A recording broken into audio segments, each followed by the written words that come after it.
जय हिंद दोस्तों, मैं रंजीत कुशवाहा, प्रयास एकेडमी के यूट्यूब चैनल पर आप सभी का स्वागत। हम आज जानेंगे भगत सिंह की विचारधारा को कि भगत सिंह कैसे इनका जन्म हुआ और इनके क्रांति का विचार क्या था, कैसे क्रांति करना चाहते थे। ठीक, तो हम पढ़ेंगे भगत सिंह को। ठीक, भगत सिंह, देखो भगत सिंह क्या थे, कैसे क्रांति के इनके अंदर विचार आए और कैसे क्रांति के, ठीक ना, कैसे लोगों के बीच आज के सबसे बड़े हीरो के रूप में जाने जाते हैं। भगत सिंह सबके दिलों पे राज करते हैं। ठीक, तो जानेंगे हम भगत सिंह की विचारधारा कहाँ से आई। देखो, दो युद्ध का वर्णन किया जाता है, वो युद्ध थे, उन्हीं से क्रांतिकारी भावना उत्पन्न हुई। ठीक, अब देखो, एक तरफ थी कांग्रेस, ठीक, और एक तरफ कौन थे, क्रांतिकारी। देखो, दोनों की विचारधारा में जमीन आसमान का अंतर था ना। क्रांतिकारी चाहते थे कि अगर देश छोड़ के भाग रहे हो तो भागो, और नहीं तो उड़ा देंगे, बम से उड़ा देंगे जैसे पाएंगे। और कांग्रेस क्या चाहती थी कि बात से अगर काम बन जाएगा तो बना लेंगे। ठीक, अब देखो ये क्रांतिकारी भावना आई कैसे भगत सिंह के। ऐसे तो नहीं है कि भगत सिंह बचपन से ही क्रांतिकारी हो गए, ठीक ना। अब देखो, इनका जन्म 28 सितंबर, पहले हम बता दें कि बैकग्राउंड, ठीक ना, कैसे भगत सिंह के और जो अन्य क्रांतिकारी थे उनके अंदर कैसे विचार आए। तो दो युद्ध हुए, एक युद्ध का वर्णन है 1896, एक इथियोपिया देश पड़ता है, इथियोपिया, ठीक ना। इथियोपिया एक अफ्रीका का देश है, ठीक, छोटा सा देश है।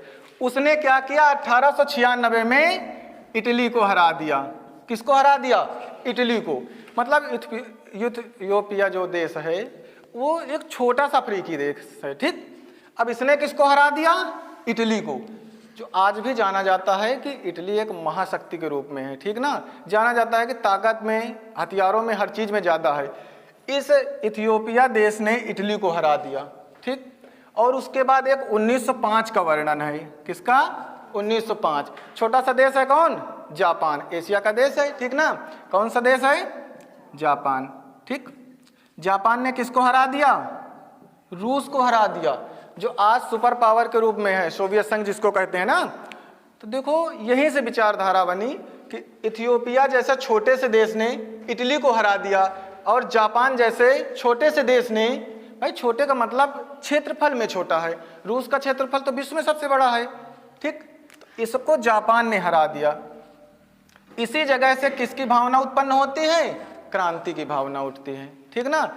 अब यहीं से लोग सोचते हैं कि जब छोटे से देश ने, जिसके पास कम शक्ति, कम पावर है, वो बड़े से देश को हरा सकता है, तो मैं क्यों नहीं कर सकता हूं क्रांति। तो इसी के साथ भगत सिंह की क्रांति। इनका क्या था, देखो, इन लोगों का था जो इंग्लैंड के थे ना, भाई अंग्रेज इंग्लैंड से आए थे, तो अंग्रेजों ने कहा कि हम अजेय हैं। क्या फार्मूला अपनाते थे, अजेयता का सिद्धांत, ठीक ना, कि हम अजेय हैं, मैं दुनिया पर राज करने के लिए आया हूं। तो हो सकता है कि दुनिया पर राज, इनका कहना था कि मेरा सूरज कभी डूबता नहीं, या मेरा सूरज कभी अस्त नहीं होता। क्यों कहते थे, क्योंकि इतने देशों में ये रिसोर्सेस अपना फैला चुके थे।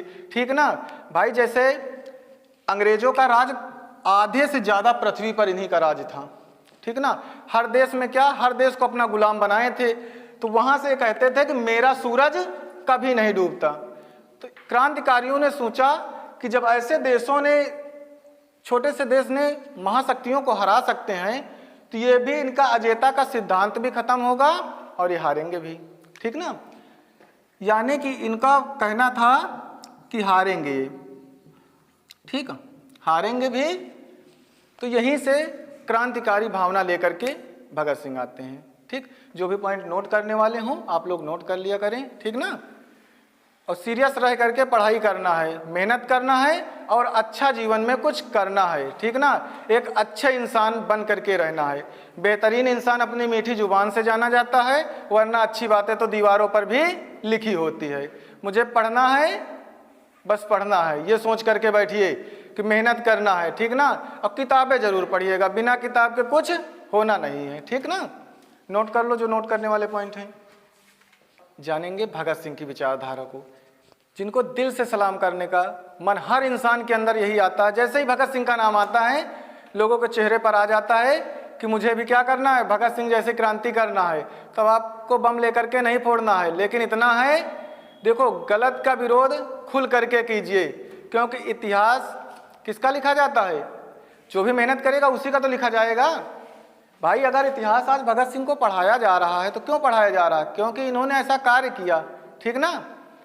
देखो भगत सिंह ने कहा था कि कभी वह दिन भी आएगा आजाद हम होंगे, अपनी ही जमी होगी अपना ही आसमां होगे। भगत सिंह का जन्म 28 सितंबर 1907 को इनका जन्म हुआ है। ये छोटा सा गांव पड़ता है बंगा, पंजाब के लायनपुर के बंगा नामक गांव में 28 सितंबर 1907 को भगत सिंह का जन्म हुआ। ठीक, भगत सिंह के पिताजी जो थे सरदार किशन सिंह, इनके पिताजी का नाम क्या था? सरदार किशन सिंह, किशन सिंह। ठीक, और इनकी माता का नाम क्या था? विद्यावती कौर। ठीक, देखो सरदार किशन सिंह इनके पिताजी थे, लेकिन वो भी क्रांति की भावना से भरे थे, लोगों की मदद करते थे, ठीक ना। और उनके यहाँ एक बच्चे का जन्म हुआ जिनका नाम क्या था? भगत सिंह। अब देखो जैसे ही इन्होंने कहा, सोचा आज़ादी के लिए, जलियांवाला बाग हत्याकांड कब हुआ था? 13 अप्रैल 1919 को, ठीक ना। जलियांवाला बाग हत्याकांड, ठीक। ये बच्चे ही थे भाई, इनका जन्म, भगत सिंह का जन्म 1907 का है, और जलियांवाला बाग हत्याकांड कब हुआ? 13 अप्रैल 1919 को, ठीक ना। 13 अप्रैल 1919 को, तब ये बच्चे ही थे। इस युद्ध का इनका बहुत बड़ा असर पड़ा इनके दिमाग पर। देखो जो टीन एज होती है, मतलब ये जो इसको कहते हैं गोल्डन एज, जैसे ये होता है टीन ना, 13 से 19 तक, ये गोल्डन एज क्यों कहा जाता है? क्योंकि बच्चे को जैसा परवरिश पड़ेगी वैसा ही बच्चा बनेगा, ठीक ना। अगर आप शिक्षा के क्षेत्र में डाल दोगे तो शिक्षा के लिए अच्छा कार्य करेगा, ठीक। अगर अच्छा व्यवहारिक बनाओगे तो व्यवहारिक बनेगा, और अगर इसी में घूमने के लिए छोड़ दोगे तो घूमेगा और आज़ाद रहेगा, जो भी उसको करना होगा वो करेगा, ठीक ना। तो ये इस एज को कहते हैं गोल्डन एज, ठीक ना, गोल्डन एज होती है, ठीक। अब देखो भगत सिंह जैसे ही देखें कि जलियांवाला बाग हत्याकांड, इस घटना का इनके दिमाग पर बहुत बड़ा असर पड़ा। ये बचपन में जब छोटे थे तो अपनी माता से एक दिन पूछने लगे कि माँ हम गुलाम क्यों हैं? छोटा सा बच्चा है भगत सिंह, पूछे कि माँ मैं गुलाम क्यों हूँ, मतलब हमारा देश गुलाम क्यों है? तो उनकी माता ने कहा कि बेटा गुलाम हम इसलिए हैं क्योंकि जहांगीर जो राजा थे उनके यहाँ कुछ अंग्रेज आए, और आने के बाद उनसे परमिशन मांगे कि सर मुझे फैक्ट्री लगाने की परमिशन दे दो। ब्रिटिश ईस्ट इंडिया कंपनी जो BEIC आई कंपनी, वो फैक्ट्री लगाने के लिए ही आई थी ना। धीरे धीरे व्यापार किए, व्यापार करने के बाद यहीं रहने लगे। रहते रहते क्या किए कि सभी लोगों को देखते देखते यहाँ इंडियन पर राज करने लगे। तो ये इनका असर, अभी माता से पूछ रहे हैं कि माता ये हम लोग गुलाम क्यों हैं? तो इनकी माता ने कहा कुछ लाख अंग्रेज करोड़ों हिंदुस्तानियों पर राज कर रहे हैं। तो उन्होंने कहा कि माता करोड़ तो लाखों से ज़्यादा होते हैं, अगर हम करोड़ हैं वो लाख हैं तो करोड़ ज़्यादा होते हैं। उन्होंने कहा करोड़ों हिंदुस्तानियों पर राज कर रहे हैं तो माता करोड़ तो ज़्यादा होते हैं, अगर वो लाख लोग हमारे ऊपर राज कर सकते हैं तो हम उनको भगा क्यों नहीं देते? उनके माता के पास कोई जवाब नहीं था। एक बचपन का किस्सा याद आ जाता है इन्हीं का। खेत गए थे अपने पिताजी के साथ, और एक व्यक्ति और था उनके पिताजी के, वो मित्र थे। तो ये क्या किए, खेत में बंदूकें बोने लगे बचपन में ही। कहें क्या किया जाए? बंदूकें। तो पूछे इनके जो पिताजी के मित्र थे, उन्होंने पूछा बेटा भगत क्या बो रहे हो? तो कहें मैं बंदूकें बो रहा हूँ। तो कहें इसमें गोली के फल लगेंगे। तो कहें गोली के फल खाएगा कौन? तो कहें अंग्रेज दुश्मन खाएंगे। मतलब वो बच्चा छोटा सा। और देखो एक चीज और है, इनके चाचा जो थे, भगत सिंह के चाचा अजीत सिंह, ठीक ना, अजीत सिंह, वो भी एक क्रांतिकारी थे, ठीक ना, चाचा क्या थे, क्रांतिकारी, ठीक ना। तो अब इनके चाचा का भी असर इन पर पड़ा, भगत सिंह पर। फिर धीरे धीरे देखो क्या होता है, जैसा बताए नहीं कि जो गोल्डन एज होती है, जैसा आपको परवरिश मिलेगी, जैसा आपको माहौल मिलेगा, आप बनोगे वही, ठीक। उसके बाद अब जलियांवाला बाग में गए, छोटे थे, स्कूल में पढ़ रहे थे, 12-13 साल की उम्र लगभग रही होगी। तो उसी समय स्कूल में पढ़ रहे थे और बोरी बिस्तर उठाए, वहीं से बैग टांगे और सीधा चले गए कहाँ, जलियांवाला बाग में। एक बोतल लिए, उसी में वहाँ की जो खून से लथपथ मिट्टी थी ना, वहीं उसको भर करके बोतल में ले आए। तो इनकी माता ने पूछा, जब लेट आए तो कहें कि भगत आज क्यों नहीं आए हैं। तो जब लेट आए तो पूछे कि आप गए कहाँ थे। तो कहें माता जी मैं जलियांवाला बाग गया था। तो कहें कि जलियांवाला बाग किसके साथ। तो फोटो निकालते हैं जेब से और फोटो निकाल के दिखा देते हैं, कहें करतार सिंह सराभा को लेकर के गए थे, ठीक। सोचो कितनी क्रांति और कितना इनके मन पे वो जलियांवाला बाग का असर पड़ा कि इन्होंने क्रांति की भावना इनके रग रग में बसती थी कि बस कुछ भी हो, मुझे अंग्रेजों को यहाँ से भगाना है। उसके बाद जैसे ही करतार सिंह सराभा कौन थे, इन्होंने भगत सिंह ने कहा था अगर करतार सिंह सराभा की मौत एक भगत सिंह को तैयार कर सकती है तो शायद एक भगत सिंह की मौत हजारों भगत सिंह तैयार कर सकती है। फिर उसके बाद ये लोगों की एज जैसे जैसे धीरे धीरे बीतती गई तो एक असहयोग आंदोलन का नाम सुना है ना, 1 अगस्त 1920 को असहयोग आंदोलन में ये लोग भी शामिल हो गए। गांधी जी का फंडा था ना कि असहयोग करेंगे, हम अंग्रेजों का सहयोग नहीं करेंगे, उनके स्कूल कॉलेज में नहीं जाएंगे, ठीक, उनके यहाँ वकालत नहीं करेंगे, उनके स्कूलों में पढ़ने नहीं जाएंगे, यानी उनका हम सहयोग नहीं करेंगे। और सब लोगों ने एकजुट होकर के असहयोग आंदोलन किया, ठीक ना। लेकिन हुआ क्या कि सबसे बड़ी चीज तो असहयोग आंदोलन के दिन ही बाल गंगाधर तिलक की मृत्यु हो गई थी 1 अगस्त 1920 को। फिर देखो ये चीजें तो भगत सिंह भी कहते थे कि होता रहेगा, क्योंकि हम लोगों के बीच से कितने लोग आएंगे और कितने लोग जाते रहेंगे, क्योंकि आज़ादी का मतलब है किसी न किसी को तो बलिदान देना ही पड़ेगा। फिर उसके बाद 5 फरवरी 1922 आता है। 5 फरवरी 1922 चौरी चौरा की घटना का नाम सुने होंगे आप लोग। तो चौरी चौरा में क्या होता है भैया कि असहयोग आंदोलनकारी जो भीड़ थी उन्होंने 22 पुलिसकर्मियों को जिंदा जला दिए, मतलब चारों तरफ से घेर लिए।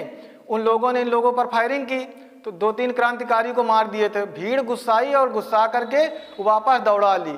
तो पुलिस लोग के जो सिपाही लोग थे उन्होंने गेट बंद करके अंदर चले गए। तो 22 लोगों को क्या किया, बाहर से आग लगा करके जला दिए। और इससे महात्मा गांधी बहुत आघात हुए। महात्मा गांधी का फंडा क्या था, अहिंसा, मतलब हिंसा ना होनी चाहिए। और इस आंदोलन में क्या हो गई, हिंसा हो गई। तो असहयोग आंदोलन को क्या किए, स्थगित कर दिए। और उसी जगह से भगत सिंह, राम प्रसाद बिस्मिल, चंद्रशेखर आजाद जैसे महान क्रांतिकारी लोग रास्ता अपना अलग मोड़ लिए। और उसके बाद 1 जनवरी 1923 को स्वराज पार्टी का गठन होता है। वो भी कांग्रेस का ही टूटा हुआ रूप है। जब स्वराज पार्टी बन जाती है तो भगत सिंह लोगों को लगता है ये तो वही चीज़ है, केवल उसका थोड़ा सा पार्ट अलग हो गया। भाई स्वराज पार्टी मोतीलाल नेहरू, चित्तरंजन दास लोगों ने बनाया था, कहे मुझे पार्टी नहीं अच्छी लगती। फिर उसके बाद ये कहाँ चले जाते हैं, लाहौर के नेशनल कॉलेज। हर बार बताते हैं ना, यही सुना जाता है, लाहौर का नेशनल कॉलेज बहुत बेहतरीन कॉलेज था। और ये किसकी देन थी, लाला लाजपत राय का कॉलेज था। बहुत बेहतरीन कॉलेज था। यहाँ से पढ़ करके बहुत सारे क्रांतिकारी लोग निकले वहाँ से पढ़ करके। तो भगत सिंह भी वहाँ पढ़ रहे थे। भगत सिंह की मित्रता हुई सुखदेव और उसके बाद राजगुरु और उसके बाद बटुकेश्वर दत्त जैसे महान क्रांतिकारी लोगों से मिले। और मिलने के बाद एक पार्टी का गठन होता है, कहाँ पे, कानपुर में। हिंदुस्तान रिपब्लिकन एसोसिएशन 1924 में बनती है कानपुर में। सचिन नाथ सान्याल एवं राम प्रसाद बिस्मिल, रोशन सिंह, अशफाक उल्लाह खां, राजेंद्र लाहिड़ी जैसे लोगों ने कहा कि अब हम एक क्रांति की शुरुआत करते हैं। लेकिन क्रांति करना इतना आसान नहीं था, क्योंकि पैसे की कमी थी।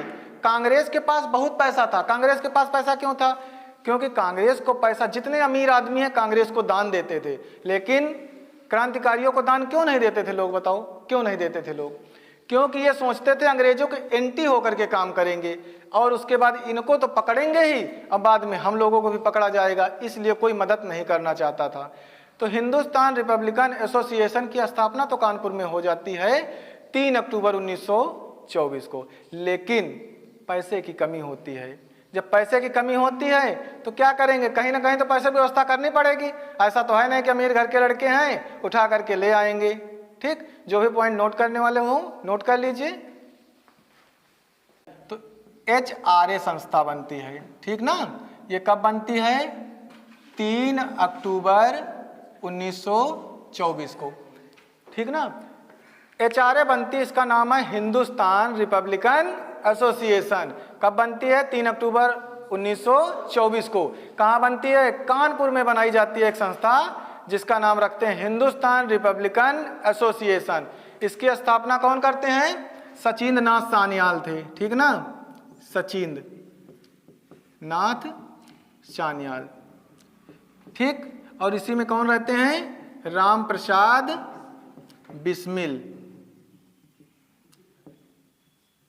अच्छा, नाम सुनकर के लगता होगा ना हिंदू नाम ना मुस्लिम नाम ना, राम प्रसाद बिस्मिल। इन्होंने यूनिटी दिखाने के लिए, एकता दिखाने के लिए ही ऐसा नाम रखा था। अब ये पार्टी तो बन जाती है भाई, पार्टी बन जाती है, क्रांतिकारी लोग शामिल हो जाते हैं, चंद्रशेखर आजाद भी शामिल हो जाते हैं इसी में। तो कहते हैं कि पार्टी तो बन गई भैया, पैसा कैसे आए इसमें? तो पैसे के लिए कहें ऐसा करो कि अंग्रेजों से छीना जाएगा। तो कुछ दिन राम प्रसाद बिस्मिल जो है लखनऊ से सहारनपुर वाले रूट में देखने लगते हैं कि कौन क्या ले जा रहा है। तो एक बार देखें कि उसमें गार्ड टाइप के लोग लगे हैं और उसको ताला वाला बंद करके बढ़िया सा बॉक्स को बंद किए हैं, उसके बाद गार्ड लगे।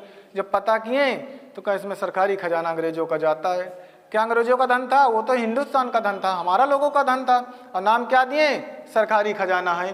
तो राम प्रसाद बिस्मिल और उसके बाद जितने भी क्रांतिकारी लोग थे, ठीक ना, सचिंद्र नाथ सान्याल, ठीक, राम प्रसाद बिस्मिल, रोशन सिंह, अशफाकुल्ला खां, राजेंद्र लाहिड़ी, ठीक, और चंद्रशेखर आजाद, सभी लोगों ने मिल करके कहें कि ऐसा करो, प्लान बनाओ और इसको लूटना है। और लूटने का स्थान कहाँ रखें? काकोरी कांड। इसी को कांड नाम दिए हैं, जबकि ऐसा गलत कुछ भी नहीं था। 9 अगस्त 1925 को इसको नाम दिया जाता है काकोरी। काकोरी षड्यंत्र भी कहते हैं, ठीक। अब देखो काकोरी षड्यंत्र क्यों कहा? अंग्रेजों ने इसको बढ़ावा दिया था कि काकोरी कांड के नाम से, ठीक ना। अब देखो सहारनपुर से ट्रेन चलती है, मान लो कि ये सहारनपुर का रेलवे स्टेशन है, ये सहारनपुर है ना, यहाँ क्या है? लखनऊ है। तो अब सहारनपुर से जाएगी ट्रेन लखनऊ और इसके बीच में पड़ता है क्या? Kakori railway station. चैन खींच लेते हैं, ठीक, चैन खींच के ट्रेन को क्या करते हैं? रोक देते हैं, कहें ट्रेन, और उसके बाद जितने भी क्रांतिकारी लोग हैं सभी डिब्बों में सवार हो जाते हैं। जो भी गार्ड रहते हैं उनको मार देते हैं। सरकारी खजाना चंद्रशेखर आजाद ने ही हथौड़ा मारा था उसका ताला तोड़ने के लिए, ठीक ना। पैसे लेकर के सभी लोग आ गए कहाँ पे? जहाँ पर HRA बनाए थे। सभी लोग अपना गुट इकट्ठा होकर के बात कर रहे हैं कि अंग्रेज आज गोल गोल घूम रहे होंगे और पता करने में लगे होंगे। तो वहाँ भी किसी एक मुखबिर ने बता दिया था, अब चाहे उनका साथी रहा हो, किसी ने, देखो हिंदुस्तान के लोगों की एक ही सबसे बड़ी कमी थी भाई, जैसे कोई चीज़ है हम देश के लिए कर रहे हैं ना, उसमें सहयोग करना चाहिए। लेकिन जैसे थे ना कुछ तलवे चाटने वाले लोग होते हैं ना, वो मुखबिरी कर देते हैं कि कुछ धन मिल जाएगा मुझे। इंडियन के साथ, भारतीय लोगों के साथ गद्दारी कर रहे हैं, मतलब माँ भारती के साथ तो क्या कर रहे हैं? गद्दारी कर रहे हैं। तो अब देखना क्या हुआ कि ट्रेन तो लूट लिए, पैसा मिल गया, आ गए। अब वहाँ पता लगा कि इतने लोग थे, तो राम प्रसाद बिस्मिल को सबसे पहले इनको पकड़ने के कहें। राम प्रसाद बिस्मिल शामिल थे उसमें। देखो एक ही क्रांतिकारी ऐसे थे जिनको अंग्रेज कभी नहीं पकड़ पाए। वो कौन थे? चंद्रशेखर आजाद। उन्होंने कहा, जब उनको नाम पूछा गया तो कहे नाम मेरा आजाद है, घर पूछे तो कहें जेल है। 1920 के सहयोग आंदोलन से उनके बाद उन्होंने सोच लिया कि मैं इन फिरंगी के हाथ कभी नहीं लगूंगा और मुझे देश की आज़ादी के लिए पूरा प्रयास करना है। अब यहाँ क्रांतिकारी पकड़े जाते हैं कितने लोग? 29 क्रांतिकारी पकड़ते हैं, लेकिन जाते हैं लूटने कम, 10 लोग जाते हैं, 8-10 लोग, लेकिन पकड़ते कितने हैं? 29। कहते किस में पकड़ रहे हैं, किस कारण? तो कहें रोल एक्ट के कारण पकड़ रहे हैं। काला कानून था ना पूछना है ना कुछ नहीं, सीधा जेल में ले चलना है। अब पकड़ते पकड़ते सभी क्रांति, देखो अब 29 क्रांतिकारी तो पकड़े गए। भगत सिंह क्या किए? भगत सिंह की उम्र बहुत कम थी ना, तो भगत सिंह ने काफ़ी बार प्लान बनाया कि ऐसा करें कि राम प्रसाद बिस्मिल को क्या किया जाए, छुड़वा लिया जाए, लेकिन वो प्लान फेल हो जाता है, ठीक ना। फिर उसके बाद 27 आ जाता है, ठीक ना। 1927 में जो 4 देखो 17 जो थे उनको लंबा कारावास दे दिए। लंबा कारावास का मतलब 10 साल 15 साल की जेल कर दिए, ठीक। इनको लंबा कारावास दे दिए, लंबा कारावास, ठीक ना, लंबा कारावास दे दिए। फिर उसके बाद 4 लोग जो आते हैं ना उनको दे दिए आजीवन कारावास, मतलब आप आजीवन जेल में ही रहोगे, आजीवन कारावास दे दिए, मतलब पूरा समय जेल में ही काटो। फिर उसके बाद जो 4 और क्रांतिकारी थे इनको कहें कि आप चले जाओ कहाँ, इनको भेज दिए सेलुलर जेल। आज भी फेमस है, काला पानी कहते हैं, लोग आज घूमने के लिए जाते हैं, देखने के लिए। वहाँ का माहौल ऐसा था कि अगर वहाँ उस जेल में कोई भी 2, 4, 6 महीने साल भर रुक गया तो 100% किसी न किसी गंभीर बीमारी से ग्रसित हो जाएगा।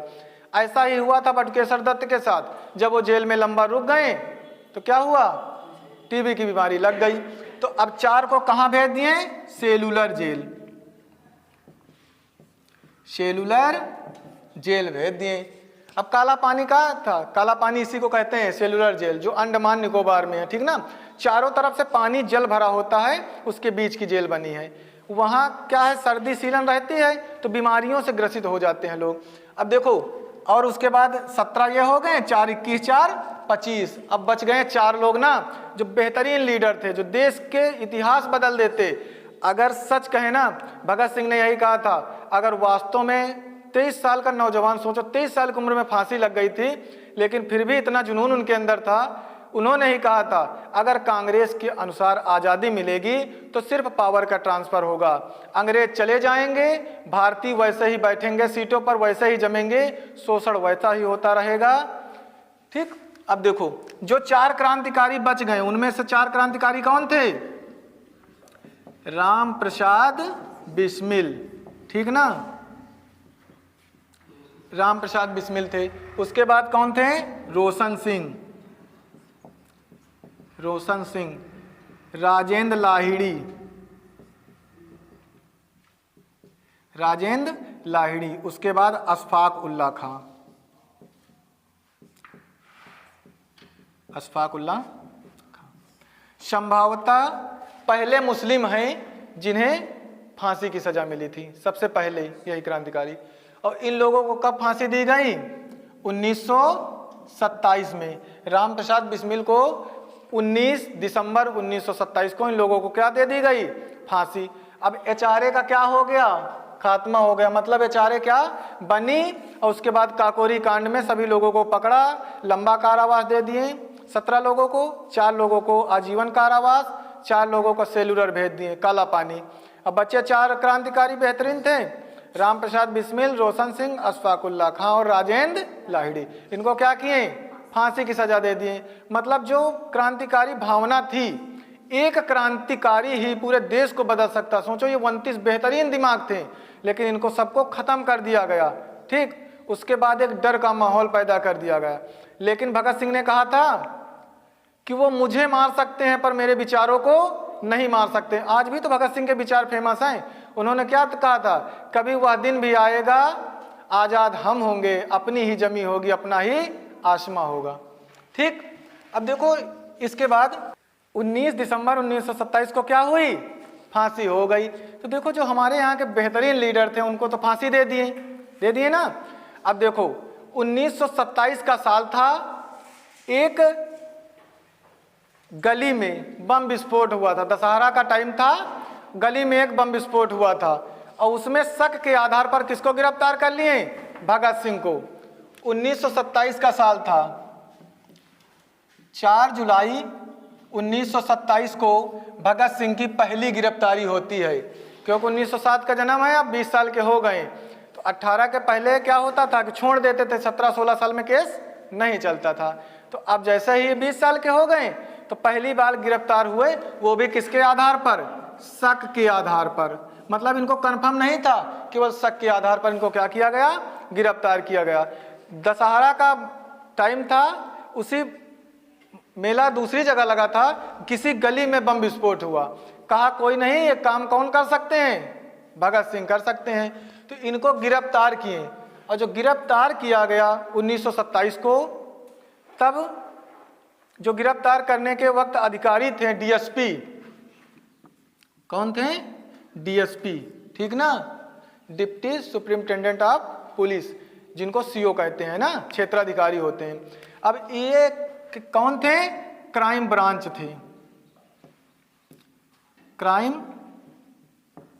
ब्रांच लाहौर, ये अधिकारी थे उस समय, डीएसपी थे ना, क्राइम ब्रांच लाहौर। कुछ दिन बाद जब केस नहीं हो पाया, केस का मतलब भाई जैसे होता है ना कि केस प्रूफ भी तो होना चाहिए, एविडेंस साक्ष्य भी तो होने चाहिए, तभी तो हम करेंगे किसी के ऊपर। तो कोई साक्ष्य नहीं मिल पाया, ये पता ही नहीं लग पाया कि ये केस जो ये था कांड ये किसने किया, बम किसने फोड़ा। फिर इनका कुछ दिन बाद इनकी रिहाई हो जाती है, भगत सिंह छूट जाते हैं, ठीक ना।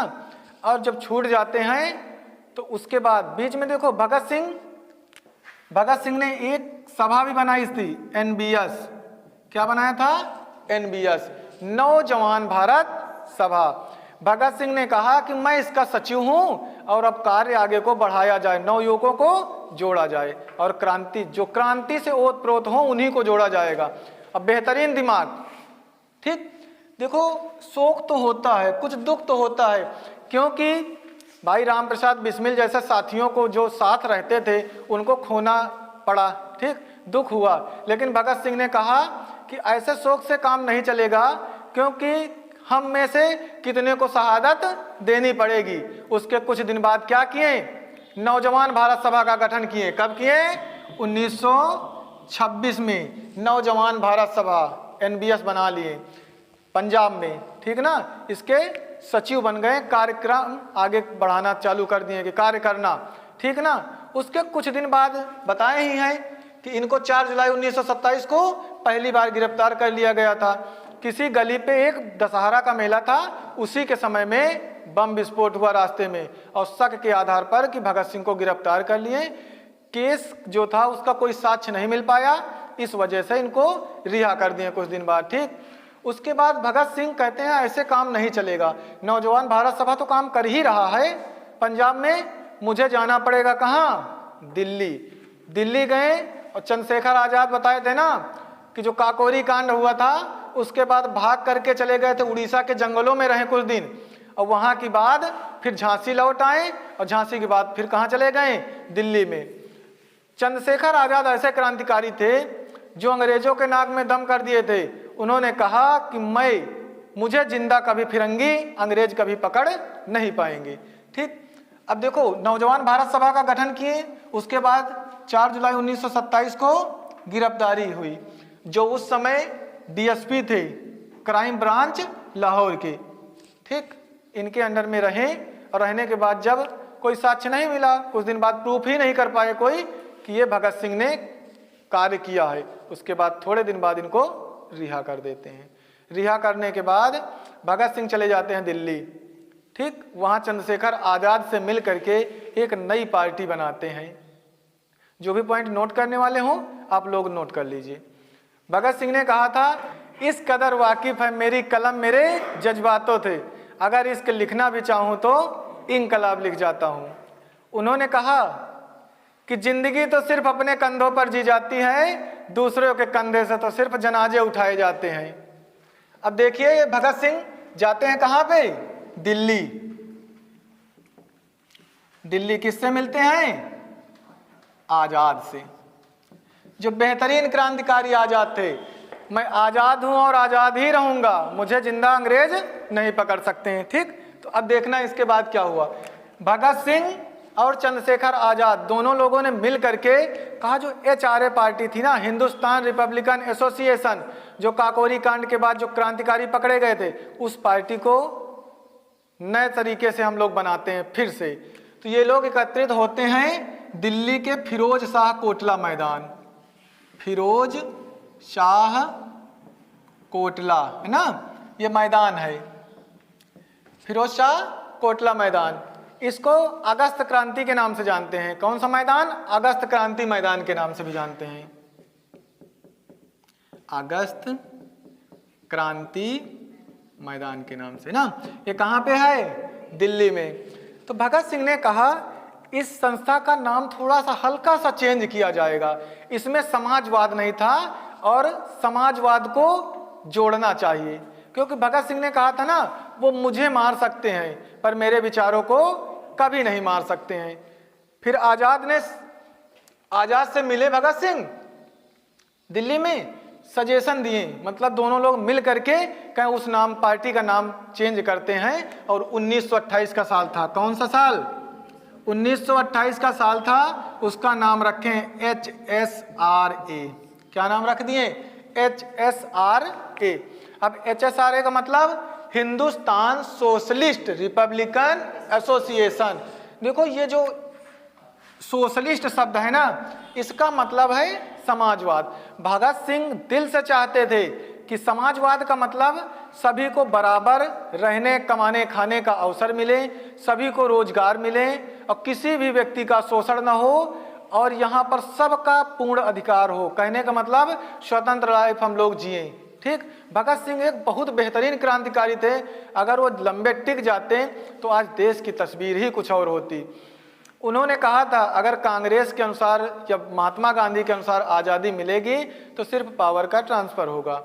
कल अंग्रेज राज कर रहे थे, आज हमारे हिंदुस्तान राज करेंगे। शोषण की प्रक्रिया वैसे ही होगी जैसे आज है, बेरोजगारी वैसे ही रहेगी जैसे आज है, भुखमरी भी वैसी होगी जैसे आज है।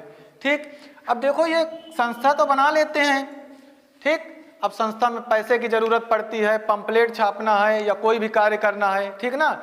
HRA तो बना लिए, इसमें काफी जितने भी बेहतरीन क्रांतिकारी हैं सब लोग आ गए। भाई जितने होते हैं ना, जिनको क्रांति करना है, भगत सिंह ने क्या कहा था? क्रांति किससे आएगी? इंकलाब जिंदाबाद से ना। अब देखो ये HSRA तो बना लिए भैया, कहा कि HSRA बन गया, नौजवान लोग भी उसमें जुड़ गए, लेकिन समस्या यह है कि पैसा, फंड कहाँ से इकट्ठा हो। अब इसी के समय में देखो साइमन कमीशन भी आता है ना, साइमन कमीशन। अब देखो देखते रहना, जो भी समस्याएं लगे पूछ लेना, ठीक। अब देखो 8 नवंबर 1927 का साल था। कौन सा साल? 8 नवंबर 1927। 8 नवंबर 1927 को साइमन कमीशन का गठन होता है। कहाँ पे गठन होता है?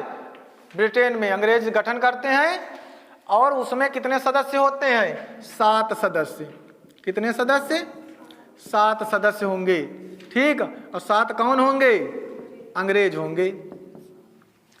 7 के 7 अंग्रेज सदस्य होंगे। वो रिपोर्ट बनाएंगे, किसकी? भारतीयों की। अरे भाई, भारतीयों की रिपोर्ट जब वो हंटर कमीशन बना था जलियांवाले बाग हत्याकांड में, तो उसमें 8 सदस्य थे। कितने सदस्य? 8। और 8 में 5 अंग्रेज थे, 3 भारतीय थे। फिर भी रिपोर्ट गलत बनी।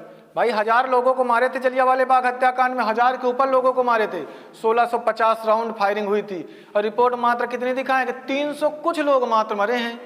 तो भाई तब भी तो गलत रिपोर्ट थी। अब सोचो, साइमन कमीशन बन करके आ रहा, अंग्रेजों के द्वारा भारत में भेजा जा रहा, और रिपोर्ट किसकी बनाएगा? भारतीयों की बनाएगा। तो क्यों रिपोर्ट वो सही बनाएगा? इसी का विरोध हो रहा था। तो 3 फरवरी 1928 को साइमन कमीशन भारत आ जाता है। कब आता है? 3 फरवरी 1928 को साइमन कमीशन, ठीक, कहाँ जाता है? भारत। साइमन कमीशन बनता कब है? 8 नवंबर 1927 को साइमन कमीशन का गठन होता है। और साइमन कमीशन भारत कब आता है? 3 फरवरी 1928 को। तो यहाँ पर सब लोगों ने कहा कि एकजुट होकर के हम क्या करेंगे? गो बैक कमीशन के नारे लगाएंगे, इसको वापस करेंगे कि जहाँ देश है वहीं अपना लौट जाओ। तब फिर इन लोगों ने क्या किया? कि जब दिल्ली में विरोध हो रहा, मुंबई में विरोध हो रहा, तो लाला लाजपत राय का नाम सुने होंगे आप लोगों ने। 28 जनवरी 1865 का जन्म है लाला लाजपत राय, जो गरम दल के क्रांतिकारी थे।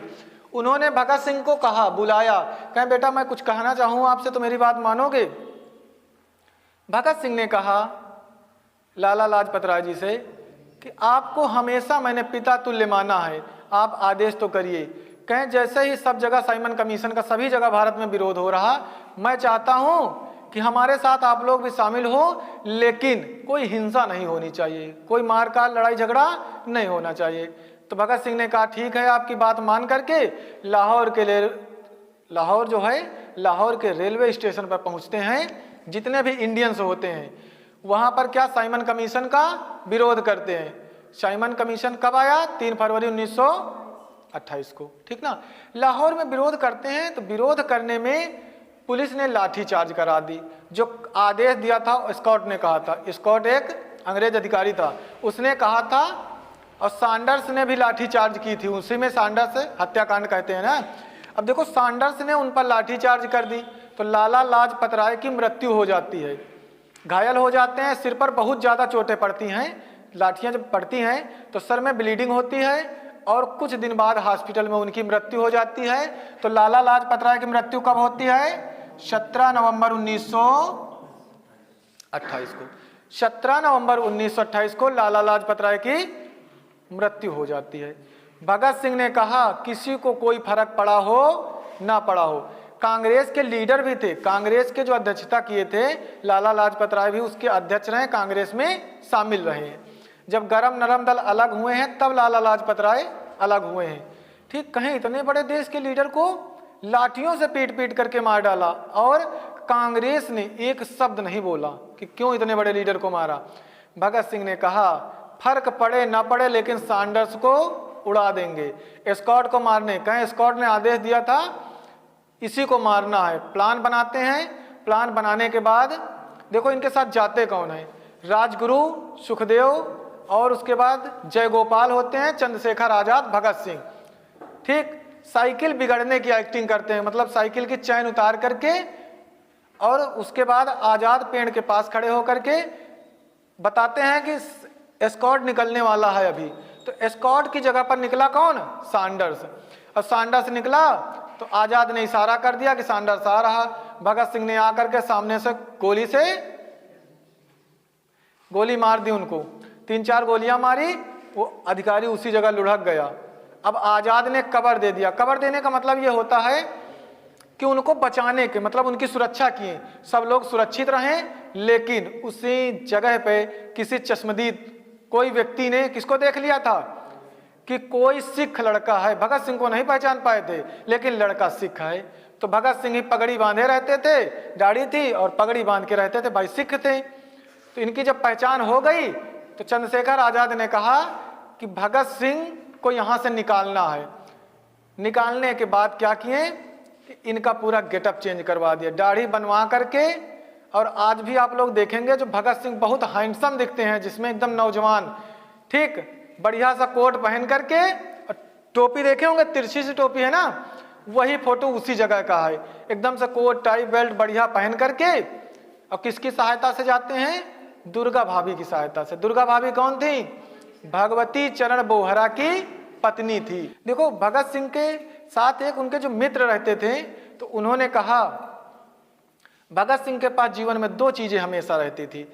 एक, वो किताबों से बहुत लगाव रखते थे, किताब रहती थी, और जीवन को सुरक्षित करना है तो पिस्टल रखते थे अपने पास। 2 चीजें उनके पास हमेशा रहती थी।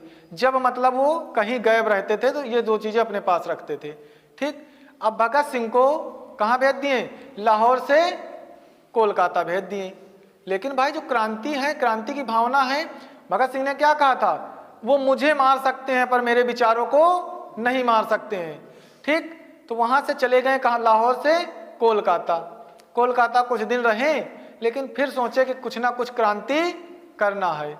उसके बाद नोट कर लीजिए, नोट करने वाले पॉइंट।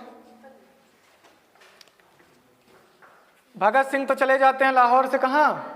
कोलकाता, है ना।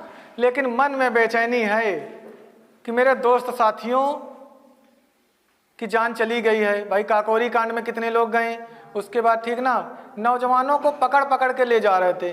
तो उन्होंने कहा कि ऐसे बैठ करके काम नहीं चलेगा। देखो अप्रैल का समय था, 1929 का साल था, ठीक ना। 2 बिल पेश होने वाले थे, 8 अप्रैल 1929। डेट क्या थी? भगत सिंह कोलकाता से वापस कहाँ जाते हैं? दिल्ली। 8 अप्रैल 1929 को असेंबली में बम फोड़ना था। तो देखो जैसे कोई भी प्लान करना है, अब ये बम फोड़ने का तरीका कहाँ से सीखें?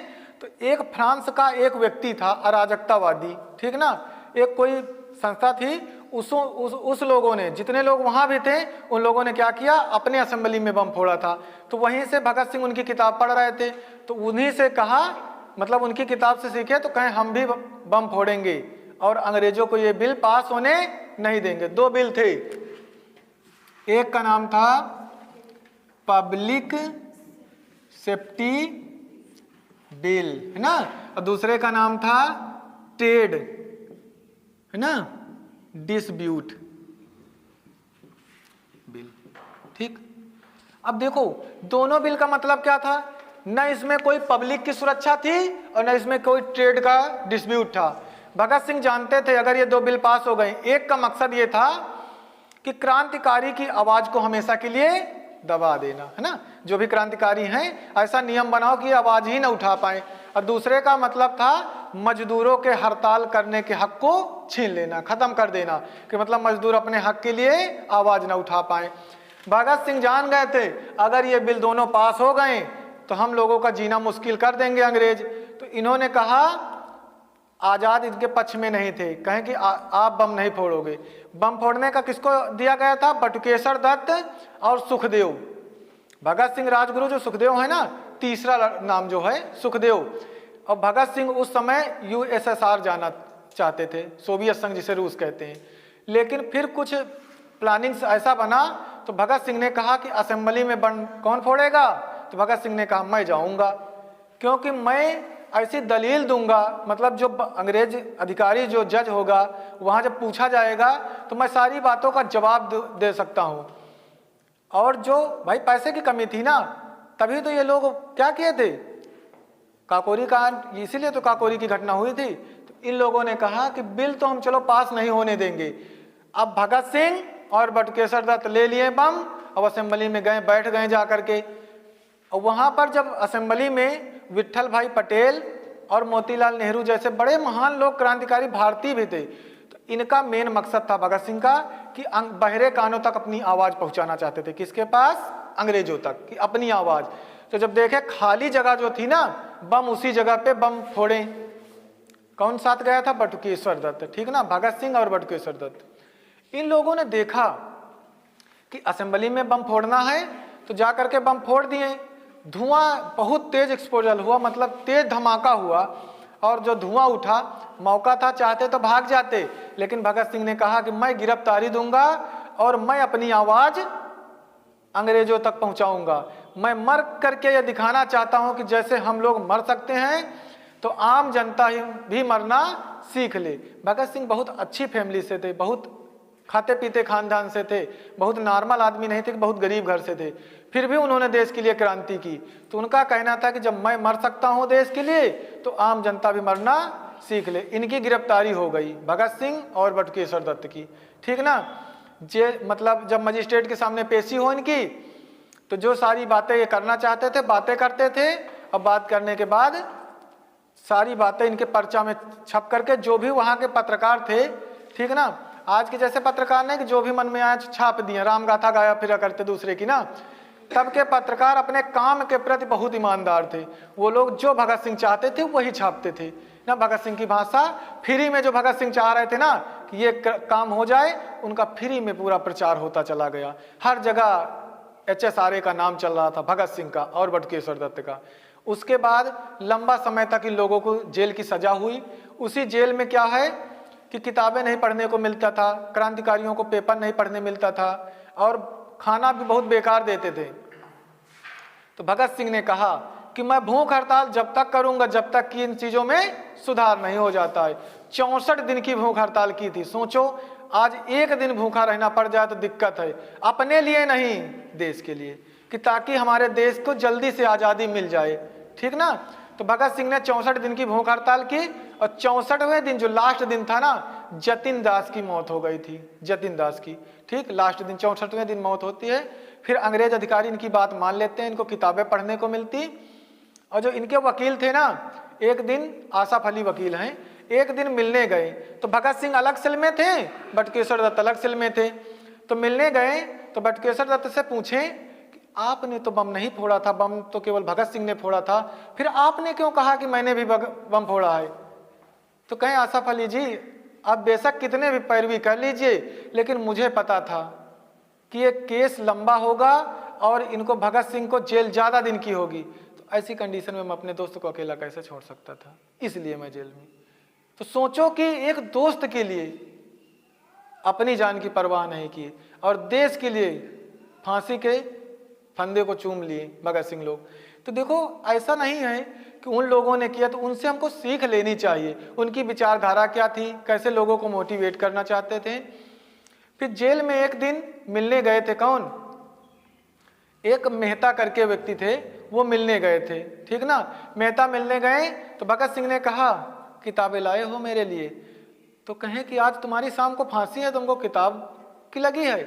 तो कहें मुझे पढ़ना है। क्रांतिकारी एक दूसरे क्रांतिकारी की किताब पढ़ते थे, लेनिन के विचार पढ़ रहे थे उस समय। देखो भगत सिंह हमेशा पढ़ते थे, जेल में भी रह करके वो पढ़ते थे। तो कहें कि आपको तो आज की फांसी की सजा है। तो भगत सिंह मुस्कुरा रहे थे कि फांसी हो जाएगी तो इससे क्या फर्क पड़ता। उन्होंने कहा कि मैं मर करके दिखाना चाहता हूँ कि लोगों को कि जब हम जैसे लोग मर सकते हैं तो आम जनता भी देश के लिए मरना सीख ले।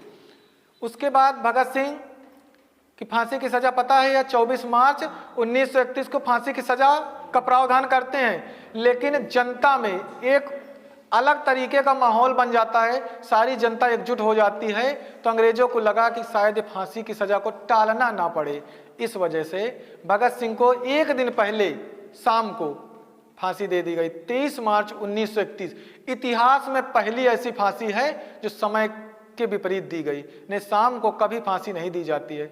और भगत सिंह को फांसी भी दे दी गई। उसके बाद उनके माता पिता को मिलने भी दिया नहीं गया। लास्ट समय उनका जो शरीर था, पार्थिव शरीर, उनको भी नहीं सौंपा गया कि उनके माता पिता कम से कम आएंगे तो मिल लेंगे। तो एक जेल में व्यक्ति रहता था, उसका नाम था चरण सिंह। जैसे ही गुटखा लेकर के गया, किस चीज का, मतलब जो होता है ना सिख का, ठीक है ना, श्री गुरु ग्रंथ साहिब के किताब लेकर के गया, छोटा सा गुटखा टाइप में। कहा कि भगत सिंह से आप किताब ले लीजिए, भगवान को याद कर लीजिए। तो भगत सिंह ने कहा कि अब लास्ट टाइम में मैं भगवान को याद करूंगा ना तो भगवान भी मुझे माफ नहीं करेंगे, कहेंगे जीवन भर तो मुझे याद किए नहीं, जब मरने का समय है तो ये डर रहे हैं, इस वजह से मुझे याद किए। तो भगवान के लिए उन्होंने कहा कि मैं लास्ट समय में नहीं याद करूंगा। तो वो जो चरण सिंह थे उनकी आंखों में आंसू आ गए। तो कहा आप क्यों परेशान हैं। तो कहीं आपने तो हजारों लाखों क्रांतिकारियों को फांसी होते देखा है। तो उन्होंने एक बात बहुत बेहतरीन बोली थी भगत सिंह के लिए। उन्होंने कहा ना बेटा तुम्हारे जैसा कोई आया है ना कोई आएगा, जिसके मन पे दिलों में सिकन तक नहीं थी, एक भी डर नहीं था। उनकी माता जब मिलने आई ना तो माता ने कहा कि बेटा मैं आपसे कुछ सुनना चाहता हूं। तो कहें क्या माता, क्या कहें। तो कहें बस वही इंकलाब जिंदाबाद। इंकलाब जिंदाबाद का अपनी सेल से जैसे ही बोले इंकलाब जिंदाबाद, वैसे ही पूरे जेल के हर कैदी के मन में इंकलाब जिंदाबाद। अब जब लास्ट में जैसे ही फांसी की सजा होने को आई ना 23 मार्च 1931 की शाम को, तो सब लोगों को लगा कि कोई भगत सिंह का अगर एक पेन मिल जाए, भगत सिंह की डायरी मिल जाए, भगत सिंह की कोई चीज मिल जाए तो ले लिया जाए। उसके पहले देखो भगत सिंह के बारे में तो हो गया, बटुकेश्वर दत्त भी बम फेंके थे ना, तो उनको फांसी की सजा नहीं हुई थी, उनको काला पानी भेज दिए थे। काला पानी का मतलब सेलुलर जेल ना, सेलुलर जेल भेज दिए। किसको भेजे, बटुकेश्वर दत्त को, यानी बीके दत्त को ना। बटुकेश्वर दत्त को कहां भेज दिए, काला पानी। तो भगत सिंह जैसे ही बटुकेश्वर दत्त अलग हुए ना, उसी दिन कहीं जैसे अलग होते हैं ना, अभी आप लोग इंटर जैसे पास होते हो तो एक डायरी लिखते हो ना, तो भगत सिंह क्या किए, एक जेल डायरी लिखते थे, उसको जेल डायरी कहते हैं, ठीक ना। पेज नंबर 67, ठीक ना, पेज नंबर 67 मतलब 67 पेज पे बीके दत्त के साइन ले लेते हैं, बटुकेश्वर दत्त की, ठीक ना, बीके दत्त करके साइन है। और वो डेट कब थी जब मिले थे, 12 जुलाई 1930 को लास्ट टाइम मिलते हैं। उसके बाद बटुकेश्वर दत्त कहाँ चले जाते हैं, काला पानी की सजा हो जाती है और भगत सिंह को 23 मार्च 1931 को फांसी हो जाती है। लाहौर के पीछे वाले गेट से कि जनता सामने खड़ी है, कहीं इनकी लाश को लेकर के या इनके पार्थिव शरीर को लेकर के कहीं बवाल ना मचा दे, ठीक ना, एक नया क्रांति ना हो जाए, इस वजह से भगत सिंह को और सुखदेव, राजगुरु तीनों लोगों के शरीर को पीछे के गेट से निकाल करके, सेंट्रल जेल थी लाहौर की, पीछे के गेट से निकाल करके ले गए फिरोजपुर। सुखदेव और राजगुरु की विचारधारा क्या थी, फांसी तो 3 क्रांतिकारी को एक साथ हुई थी 23 मार्च 1931 को, भगत सिंह, राजगुरु और सुखदेव। भगत सिंह के बारे में हमने पढ़ चुके हैं हम लोग, उसके बाद हम पढ़ेंगे सुखदेव और राजगुरु के बारे में, जानेंगे कि दोनों क्रांतिकारी की विचारधारा क्या थी। सुखदेव और राजगुरु की विचारधारा पढ़ेंगे। राजगुरु, सुखदेव का जन्म 15 मई 1907 को हुआ। सुखदेव का जन्म 15 मई 1907 को हुआ। राजगुरु का जन्म 24 अगस्त 1908 को हुआ।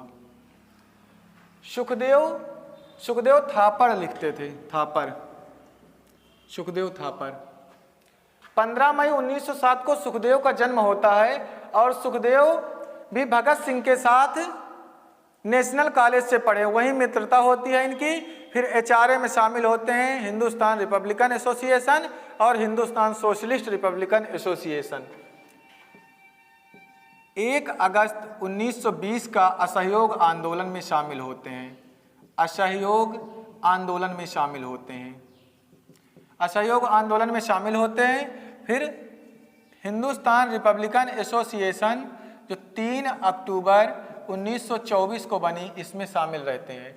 फिर उसके बाद यही संस्था हिंदुस्तान सोशलिस्ट रिपब्लिकन एसोसिएशन बनती है 1928 में। 1928 में एक संस्था बनती है हिंदुस्तान सोशलिस्ट रिपब्लिकन एसोसिएशन, उसके सुखदेव, भगत सिंह, राजगुरु सभी लोग सदस्य थे।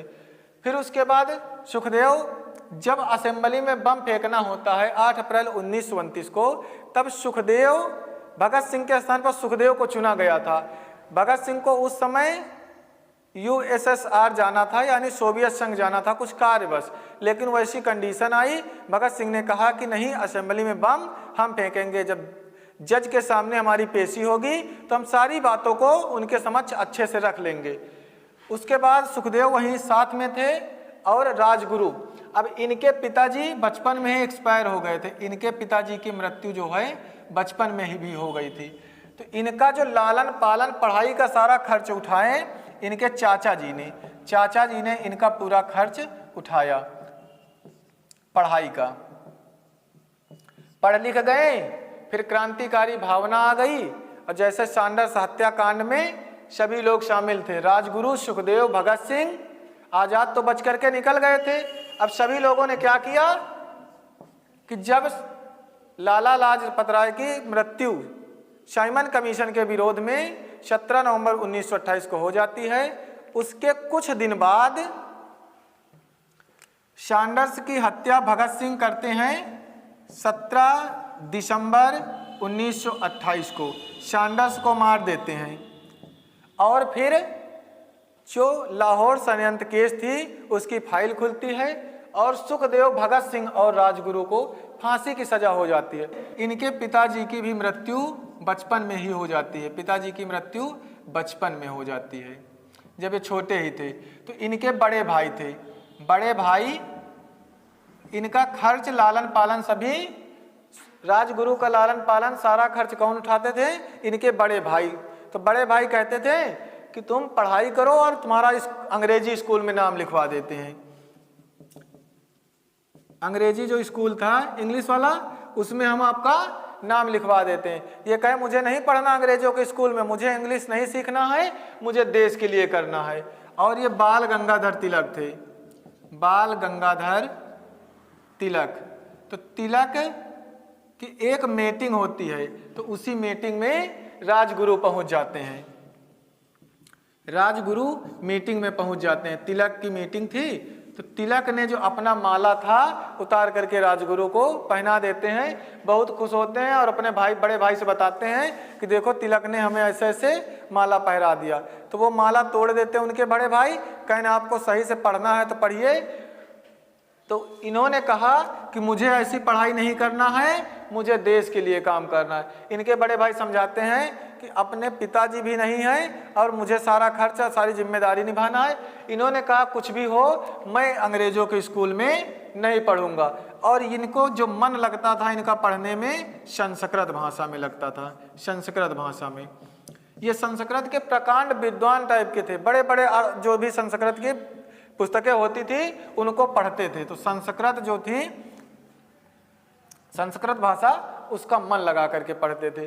धीरे धीरे इनके भाई से बहस होती है और फिर उसके बाद घर परिवार छोड़ देते हैं और देश के लिए हिंदुस्तान सोशलिस्ट रिपब्लिकन एसोसिएशन जो बनती है, HSRA 1928 में, इसमें राजगुरु भी शामिल हो जाते हैं, राजगुरु भी शामिल हो जाते हैं।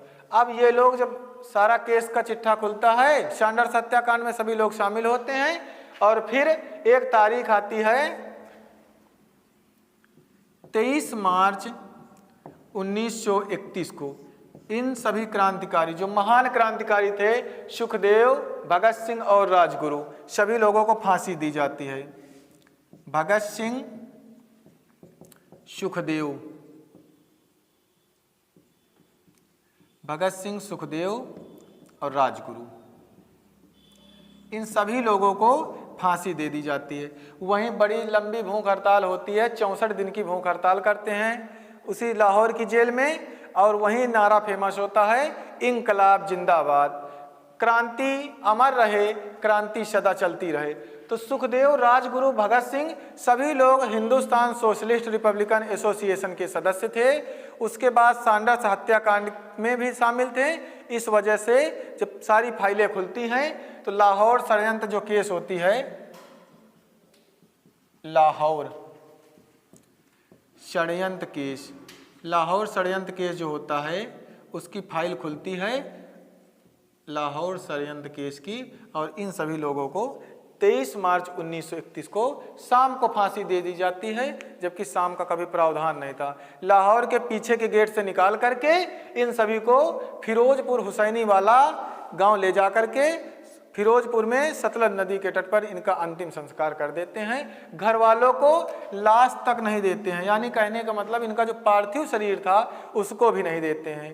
तो नमन है ऐसे वीरों को जिन्होंने अपना धन, मन, तन सब कुछ देश को दे दिया। आओ झुककर सलाम करे उनको जिनके हिस्से में मुकाम आता है। खुद नसीब होता है वो खून जो देश के काम आता है। जय हिंद दोस्तों।